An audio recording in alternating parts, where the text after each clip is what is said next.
तो नेक्स्ट हम लोग पढ़ रहे हैं lab tests of carbonyl compounds.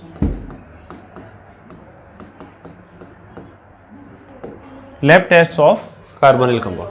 देखो ये इंपॉर्टेंट है, इसका बहुत यूज भी होता है। हमारे पास में जो कार्बोनिल कंपाउंड्स हैं, एल्डिहाइड्स और कीटोन्स, इसका सबसे पहले तो हम लोग डिटेक्शन के बारे में पता करते हैं कि भाई कार्बोनिल कंपाउंड हमारे पास में प्रेजेंट है भी या नहीं है ना। तो उसके लिए एक बहुत कॉमन मेथड हम लोग यूज करते हैं जिसको बोलते हैं हम लोग 2,4-DNP टेस्ट।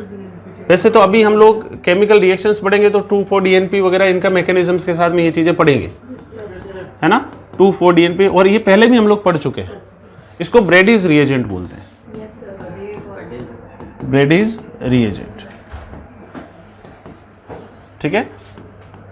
2,4-DNP टेस्ट में क्या होता है कि आपके पास में कोई भी अगर कार्बोनिल है, इट में बी एल्डिहाइड और इट में बी कीटोन, इसको आप 2,4-DNP के साथ जब ट्रीट करोगे तो यहां से येलो ऑरेंज रेड या ऑरेंज रेड मान लो, येलो ऑरेंज रेड प्रेसिपिटेशन मिलता है। अननोन कंपाउंड था, उसमें 2,4-DNP डालने पर यदि ऑरेंज रेड कलर का प्रेसिपिटेशन मिलता है दैट मीन्स वो कंपाउंड कार्बोनिल है। रिएक्शन क्या होती है देखो, RC double bond OH, aldehyde ले लेते हैं मान लो, इसकी रिएक्शन हमने कराई NH2NH और ये बेंजीन, यहाँ पर NO2 और यहाँ NO2, 2,4-डाइनाइट्रोफिनाइल हाइड्राजीन। कुछ नहीं, यहाँ से ऑक्सीजन 2 हाइड्रोजन बाहर कर देंगे तो ज्योमेट्रिकल सेंटर होगा तो 2 प्रोडक्ट बन जाएंगे, NH और ये बाकी ग्रुप जो है वो एज इट इज, यहाँ पर एक NO2 और एक यहाँ NO2, ठीक है ना। अब ये ज्योमेट्रिकल सेंटर है तो 2 प्रोडक्ट यहाँ पर बन सकते हैं, 2 ज्योमेट्रिकल आइसोमर। इसका कलर, ये हाइड्राजोन बना, इसका कलर कैसा आता है, white, sorry orange red colour का प्रेसिपिटेशन। बोलो हाइड्राजीन के साथ में कलर कैसा आता है, व्हाइट। वो अभी हम लोग न्यूक्लियोफिलिक एडिशन रिएक्शंस भी पढ़ेंगे इसमें, उसके साथ में मेंशन करेंगे इन चीजों को, ठीक है। तो पहले तो हमने क्या करा, एक अनुमान लगाया कि भाई हमारा कंपाउंड कार्बोनिल है या नहीं है। तो ये पॉजिटिव टेस्ट आता है तो कार्बोनिल होगा, नहीं आता तो नेगेटिव मान लेंगे, ठीक है। अगर एक बार ये टेस्ट आ गया तो फिर संभावित है कि हमारा कंपाउंड एल्डिहाइड या कीटोन में से एक है। अब इसको डिफरेंस करने के लिए कि भाई वास्तविकता में एल्डिहाइड है या कीटोन है, तो हम लोग इसका ऑक्सीडाइजिंग एजेंट इसमें डाल देते हैं अलग से। ऑक्सीडाइजिंग एजेंट अगर हम लोग डालेंगे तो ऑक्सीडाइजिंग एजेंट का काम है ऑक्सीडेशन करने का, तो एल्डिहाइड का तो ऑक्सीडेशन पॉजिटिव हो जाता है, किसमें, कार्बोक्सिलिक एसिड में हो जाता है, लेकिन कीटोन में ये टेस्ट नेगेटिव रहता है, नो रिएक्शन, क्योंकि कीटोन्स का आसानी से ऑक्सीडेशन संभव नहीं होता है। इतनी बात समझ में आ रही। तो फिर हम लोग अलग अलग ऑक्सीडाइजिंग एजेंट्स यूज करेंगे और उसके आधार पर हम लोग अलग अलग डिटेक्शन टेस्ट यूज कर सकते हैं। जैसे पहला एक आता है हमारे पास में Tollens reagent test. Tollens reagent test होता क्या है, सबसे पहले टॉलिन्स रिएजेंट की अगर बात करें, this is known as ammoniacal silver nitrate. बोलो AgNO3 प्लस NH4OH, ये रिएक्ट करके Ag2O का फॉर्मेशन करते हैं। एक्चुअल में यहाँ पर एक कोऑर्डिनेशन कॉम्प्लेक्स बनता है NH3 whole twice plus and OH minus, this is diammine silver first hydroxide. ये एक माइल्ड ऑक्सीडाइजिंग एजेंट होता है। क्यों, टॉलिन्स रिएजेंट जनरली एक ऑक्सीडाइजिंग है, थोड़ा सा माइल्ड होता है, उतना कोई ज़्यादा स्ट्रॉन्ग भी नहीं है। तो अगर आपके पास में कोई भी एल्डिहाइड है तो इसमें टॉलिन्स रिएजेंट डालने पर ये इसको ऑक्सीडाइज करेगा। कंपाउंड क्या बनेगा, RC double bond O minus बन जाएगा, है ना। बेसिक मीडियम भी है तो O माइनस सॉल्ट के रूप में बन सकता है। और साथ में आपका जो सिल्वर है इसका सिल्वर मिरर आ जाएगा। क्या, सिल्वर मिरर टेस्ट भी कहेंगे इसको।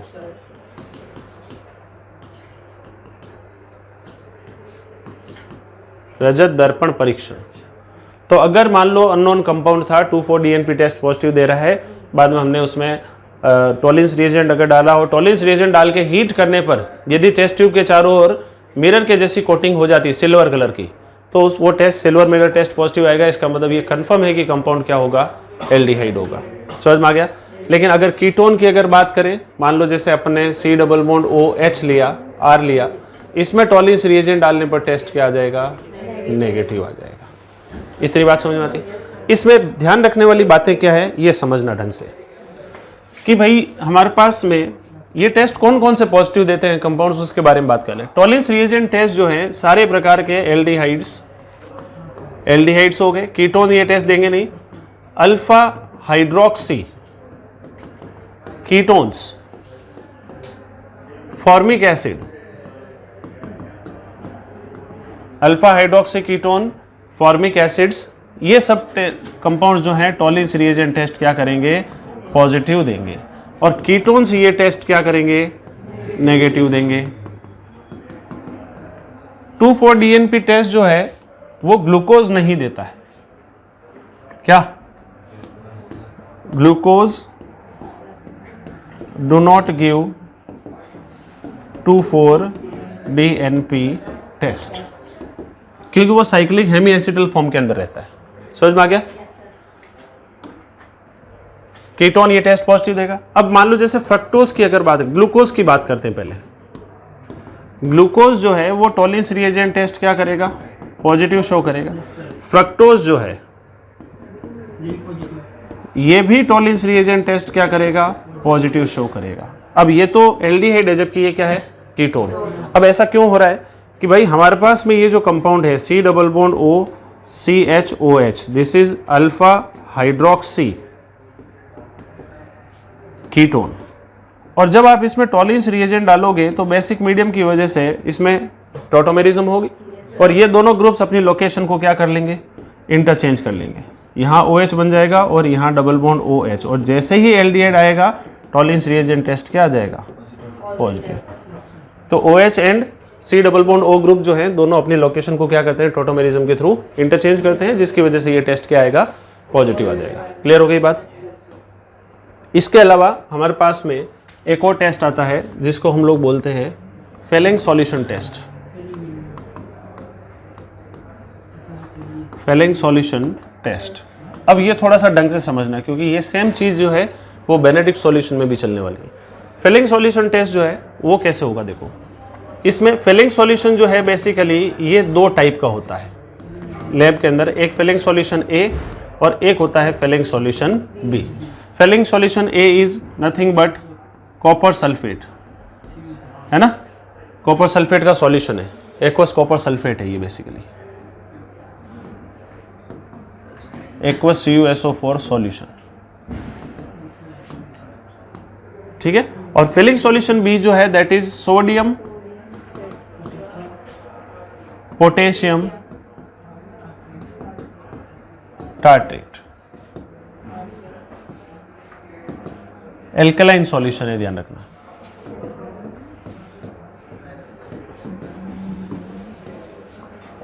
सोडियम पोटेशियम टार्ट्रेट का एल्कलाइन सॉल्यूशन है। तो हमें करना क्या है, Fehling solution is Fehling solution A plus Fehling solution B, इन दोनों को इक्विमोलर मिक्सचर में मिक्स कर देना है। तो जैसे ही आप इन दोनों को मिक्स करोगे तो हमारा जो सॉल्यूशन बनेगा उसको नाम दे रहे हैं हम लोग फेलिंग सॉल्यूशन या फेलिंग विलेन। समझ में आ गया। क्या होगा बताओ जरा भाई, हमारे पास में CuSO4 जो है आप मिक्स कर दोगे तो ये NaOH के साथ में एक्ट कर देगा, कंपाउंड क्या बना देगा बताओ, CuOH होल ट्वाइस, और साथ में बन जाएगा Na2SO4। ये बात समझ में आती है।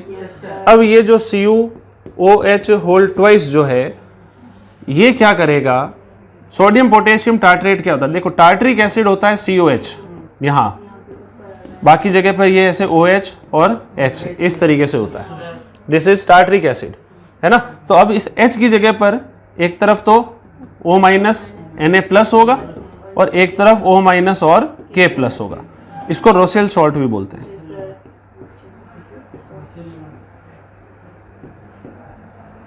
रोसेल लवण भी कहते हैं, ठीक है ना। तो ये रोसेल सॉल्ट के साथ में इंटरेक्शन करके एक कोऑर्डिनेशन कॉम्प्लेक्स का निर्माण करता है। वो कोऑर्डिनेशन कॉम्प्लेक्स क्या होता है? देखो,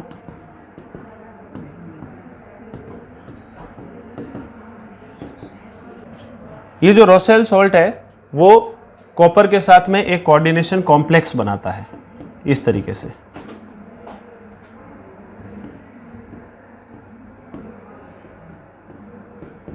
तो रिसेंटली जेईई में एक सवाल था जिसमें उन्होंने पूछा कि भाई जो फिलिंग सॉल्यूशन है ना, उसमें फिलिंग सॉल्यूशन की डेंसिटी कितनी है, डेंसिटी कॉपर की डेंसिटी कितनी है फिलिंग सॉल्यूशन में, बताओ। ये कोऑर्डिनेशन कॉम्प्लेक्स है क्या? कोऑर्डिनेशन कॉम्प्लेक्स, हाँ कोऑर्डिनेशन कॉम्प्लेक्स है। ब्लू कलर का लिक्विड है, ध्यान रखना, this is a blue colour liquid, इसी को ही फिलिंग सॉल्यूशन कहते हैं। तो कॉपर की जो डेंसिटी है वो कितनी है यहाँ पर? 4। ये सीधा यही क्वेश्चन था कि फिलिंग सॉल्यूशन में कॉपर की डेंसिटी कितनी है। समझ में आ गई बात? ये जो कंपाउंड है ना, ये हमें एक चीज प्रोवाइड करता है, CuO, this is cuprous oxide. क्या ये है आपकी रिएक्टिंग स्पीशीज? क्या रिएक्टिंग स्पीशीज? तो एक्चुअल में रोसेल, ये आपका जो Fehling solution is nothing but, या तो ये लिखो या चाहे ये लिख दो, चाहे alkaline solution of sodium potassium titrate and aqueous copper sulphate, सबका मिक्सचर है। तो CuO भी अगर लिखा होगा ना तो भी समझ जाना कि वो क्या है, फिलिंग सॉल्यूशन। समझ में आ गई बात? तो अब रिएक्शन क्या होगी, देखो रिएक्शन का फॉर्मेट समझना जरा, कि भाई हमारे पास में जो एल्डिहाइड है, ये एल्डिहाइड जो CuO के साथ में रिएक्शन करेगा तो यहां से कंपाउंड बनेगा RC double bond OO minus, ये आ गया, और साथ में हमें मिल जाएगा Cu2O, this is cupric oxide. क्यों? और इसका हमें रेड ब्राउन प्रेसिपिटेशन मिलने वाला है, या ग्रेन्यूल्स मिलते हैं, है ना। ये एक्चुअल में आपका लैब टेस्ट है। ये जो पूरी रामायण अपन ने लिखी है, इसका पूरे का सार जो है वो क्या है कि फिलिंग सॉल्यूशन में एल्डिहाइड जो होते हैं, एल्डिहाइड के अंदर CuO डालने पर या फिलिंग सॉल्यूशन डालने पर हमें रेड ब्राउन कलर का प्रेसिपिटेशन मिलने वाला है। तो अगर ऐसा मिलता है तो इसका मतलब वो कंपाउंड क्या है, एल्डिहाइड, और अगर ऐसा नहीं होता है तो कीटोन हो सकता है। समझ में आ गई बात? इसमें ध्यान रखने वाली बात क्या है कि benzaldehyde do not shows this test, benzaldehyde ये टेस्ट नहीं देगा। तो यहां पर इसको लिख लेते हैं, ये CHO ग्रुप है, टॉलिस रिएजेंट टेस्ट तो करेगा बेंजल्डिहाइड, CuO के साथ में नो टेस्ट, कोई टेस्ट नहीं आएगा, या नेगेटिव टेस्ट है, यहां पर नेगेटिव लिख लेते हैं। समझ में आ गई बात? अब सवाल क्या आता है, देखो भाई ये जो इतनी अपन ने बात लिखी है, इसका पूरे का सार क्या है कि भाई हमारी रिएक्टिंग स्पीशीज तो CuO है ना, दैट इज क्यूप्रस ऑक्साइड, और हमें प्रोडक्ट क्या मिल रहा है, क्यूप्रिक ऑक्साइड। तो एक्चुअल में Cu2+ आयन ही तो रिएक्ट कर रहा है जाके, तो हम लोग डायरेक्टली CuSO4 ही डाल देते हैं, या CuCl2 डाल देते हैं, या CuOH डाल देते हैं, ऐसा कुछ कर लेते हैं, एक नॉर्मल सा कॉपर 2+ आयन को यूज कर लेते सॉल्ट। ये इतना पूरा तामझाम करने की कहाँ जरूरत है ना। तो इसका सिंपल सा कारण ये है कि ये जो रोसेल सॉल्ट होता है ना, ये कॉपर 2+ आयन को सॉल्यूशन में होल्ड करके रखता है। क्या करते रहता है? कॉपर 2+ आयन को सॉल्यूशन में होल्ड करके रखता है इन एल्कलाइन मीडियम। अगर एल्कलाइन मीडियम में आपने कोई भी कॉपर 2+ आयन का सोर्स लिया दूसरा, तो CuOH होल्ड ट्वाइस बनाकर सेटल डाउन हो जाएगा, तो टेस्ट ही नहीं कर पाएगा, इंटरेक्ट ही नहीं कर पाएगा, क्योंकि वो सॉल्यूशन में है ही नहीं आपका। आई बात समझ में? इसलिए हमें क्या करना पड़ता है, रोसेल सॉल्ट यूज करना पड़ता है। इसकी टेंडेंसी है क्या, ये कोऑर्डिनेशन कॉम्प्लेक्स बनाकर कॉपर को होल्ड करके रखता है सॉल्यूशन स्टेट में, वो भी एल्कलाइन मीडियम के अंदर। जरूरत पड़ने पर ये हमें CuO बना के दे देता है, जो जाकर इंटरेक्ट कर जाता है।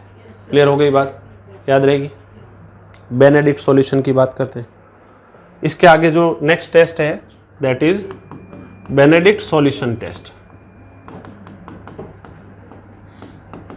बेनेडिक्ट सॉल्यूशन टेस्ट क्या होता है, देखो बड़ा ही आसान है, ये 100% सेम ही है। ये भी आपका बेनेडिक्ट सॉल्यूशन A होगा, बेनेडिक्ट सॉल्यूशन B होगा। A तो वही है एक्वस CuSO4 सॉल्यूशन,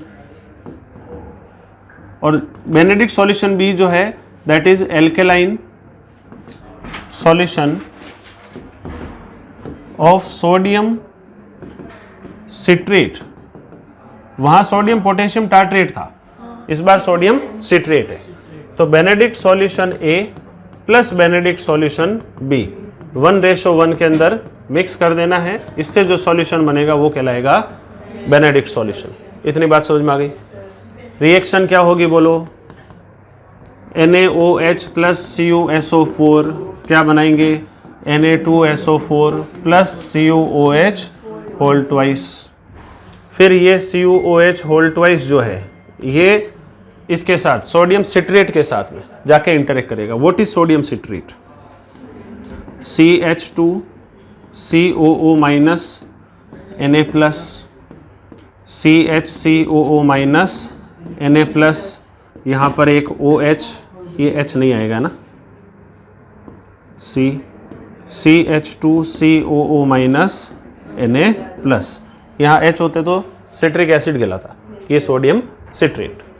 ये आपस में इंटरेक्ट कर कर एक कॉम्प्लेक्स बनाएंगे जिसमें आ जाएगा आपका ये OH CuO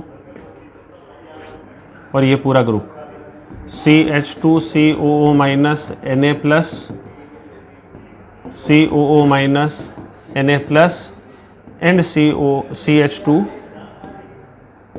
COO minus Na plus. ये अगेन ब्लू कलर का लिक्विड है क्या? यही बेनेडिक्ट सॉल्यूशन है जिससे हमें CuO मिल रहा है, ये रिएक्टिंग स्पीशीज। तो CuO is nothing but it is also a Benedict solution, बस सॉल्ट अलग अलग है। समझ में आ गया? रिएक्शन का फॉर्मेट क्या है देखो, कोई भी एल्डिहाइड अगर है तो बेनेडिक्ट सॉल्यूशन डालने पर, बेनेडिक्ट सॉल्यूशन का मतलब CuO डालने पर क्या बनाएगा? RC double bond OO minus, और साथ में हमें क्या मिल जाएगा? Cu2O। अगेन इसका क्या मिलेगा? Red brown precipitation. तो बेनेडिक्ट सॉल्यूशन लो चाहे फिलिंग सॉल्यूशन लो, दोनों में ही टेस्ट कॉमन ही आ रहा है। दोनों में रिएक्टिंग स्पीशीज क्या है? CuO, जो एक ऑक्सीडाइजिंग एजेंट है, इसको ऑक्सीडाइज करेगा। समझ में आ गई बात? दोनों ही टेस्ट बेंजल्डिहाइड ये नहीं देता है, ध्यान रखना। Benzaldehyde do not give Benedict solution test, Fehling solution test भी नहीं देगा। क्लियर? एक लास्ट टेस्ट और, इसको बोलते हैं हम लोग शिफ्ट रिएजेंट टेस्ट।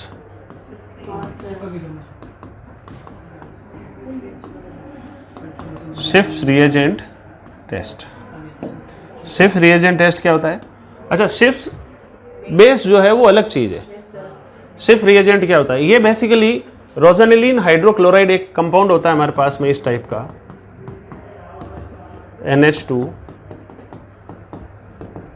NH2CH,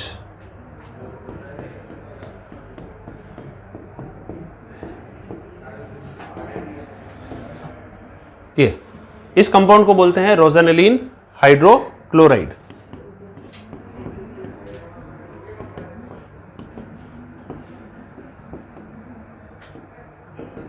नाम है इसका, रोजेनिलीन हाइड्रोक्लोराइड है। इसका मैजेंटा सॉल्यूशन होता है, मैजेंटा कलर, पिंक कलर, ये ऐसा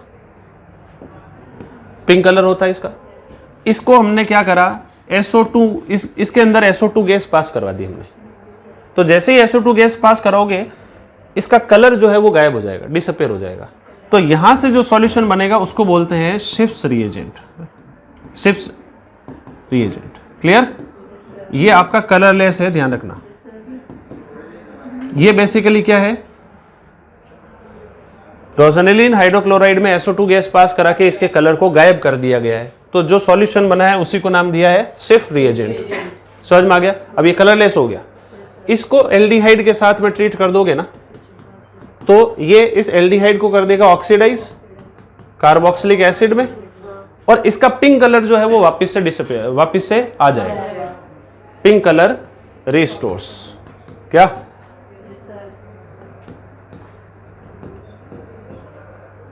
पिंक कलर जो है पुनः प्राप्त हो जाएगा। तो बेसिकली शिफ्ट रिएजेंट है क्या?